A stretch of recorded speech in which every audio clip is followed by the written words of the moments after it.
कहला ये राजा कुछ न तो हमारी हे पर है धक सुत रहा मेहरा रो कहला कि भोला में कोरावा धके राजा जी देखो हमारी लगे गाड़ी है लड़का के मजा मिलता ये पगला इकुल बनावटी है इसके फेर में नहीं पड़ना चाहिए। इस सीन की सभी घटनाएं काल्पनिक है।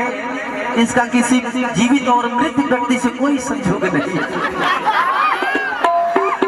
अगर संयोग होता भी है तो मात्र एक हाँ संयोग है हाँ बस हुए। अगर मन मिला था कबो कबो तो एक मात्र 4,000 इनहू के निकल लगता है कि भोला में कोरावा धके राजा जी सुता खुद ही दर्दिया दे मेहरारू परेशान का भैया हो कि भोला में कोरावा धके राजा जी सुता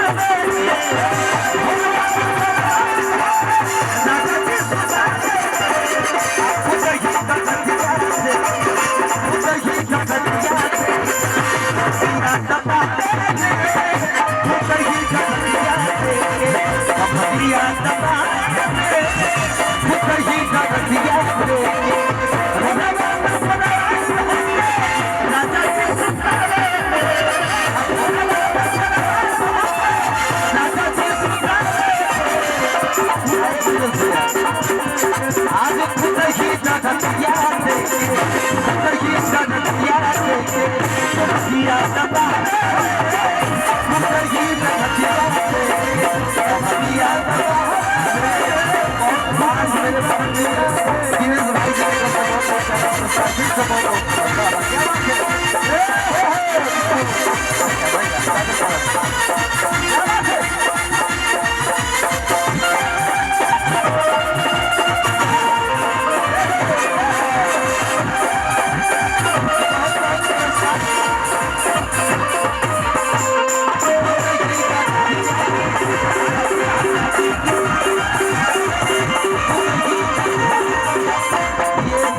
पुरस्कार दिल के करीब रहने वाले दिनेश भैया दिनेश यादव जी की तरफ से बहुत बहुत प्यारा पुरस्कार बहुत बहुत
कि नैन छुरी से कटारी हो गई और दुनिया रूप के पुजारी हो गई। अरे केहू नजरिया में आके जब बस जाई तो जान जाही कि प्रेम के बीमारी हो।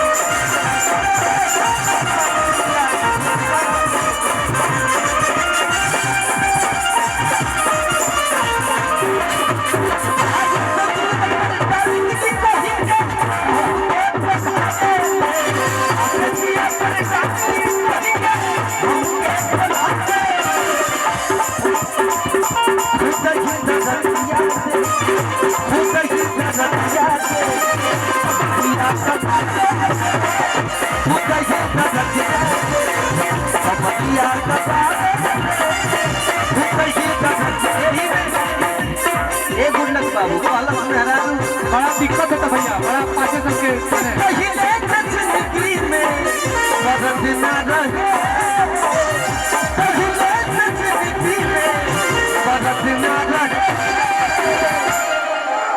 आप सबके आशीर्वाद से खेसारी भैया की ये बहुत ही प्यारी गीत की पहले से जिंदगी में मर्द ना रहे, साथी पहला से पहले कमर में दर्द ना रहे।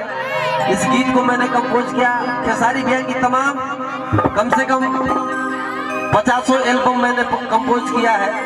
उनके फिल्म के कम से कम 20-25 गाने कंपोज किए हैं। अभी लॉकडाउन से आज घर पे हैं डब्ल्यू डेंजर जी, नहीं बस और ही व्यवस्था बा का ये डब्ल्यू भाई की व्यवस्था है भैया को दिल से बड़ा।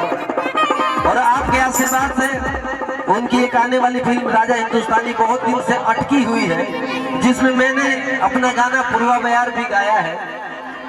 अभी बहुत लॉकडाउन की वजह से अभी रिलीज नहीं हो पाई है, लेकिन बहुत जल्द वो फिल्म आने वाली है राजा हिंदुस्तानी। आप लोग आशीर्वाद प्यार जरूर दीजिएगा। एक मेरा चैनल है, मेरा ऑफिशियल चैनल देव म्यूजिक वर्ल्ड, तो मैं चाहूंगा कि उसको भी थोड़ा आप लोग सब्सक्राइब कर देंगे तो मेरे गाने जितने मेरे चाहने वाले हैं, मेरा गाना आप सबके बीच जल्दी आने वाला आ जाएगा। देव म्यूजिक वर्ल्ड को फिर आप लोग आशीर्वाद प्यार लाइक करिए। ए बबुआ आओ तो बाबू, आओ जाओ जो आओ राजा, आ जाओ विकास आ जाओ। हम कहने की क्या तरह के बुलाई मगर आ जाओ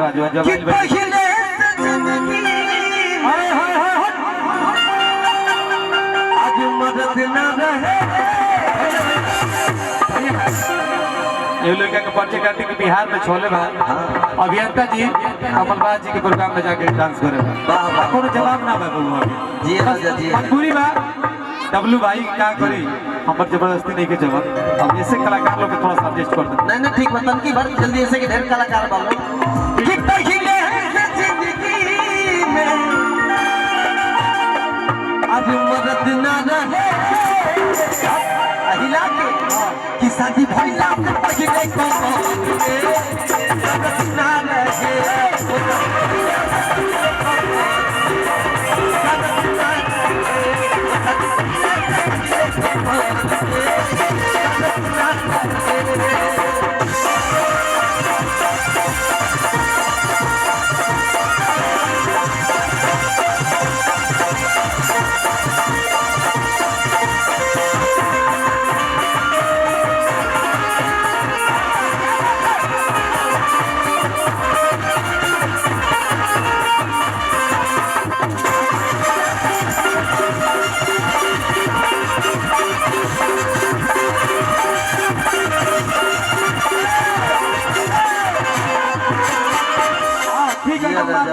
क्या बात है ये ना हो ये भोजपुरिया मुर्गी का ला नीचो मार के दिखाओ तनी अगला नीचो मार के दिखाओ।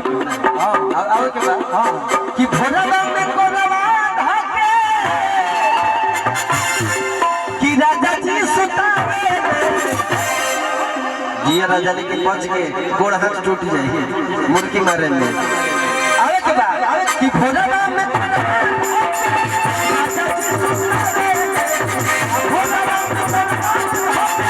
राजा जी सुतावे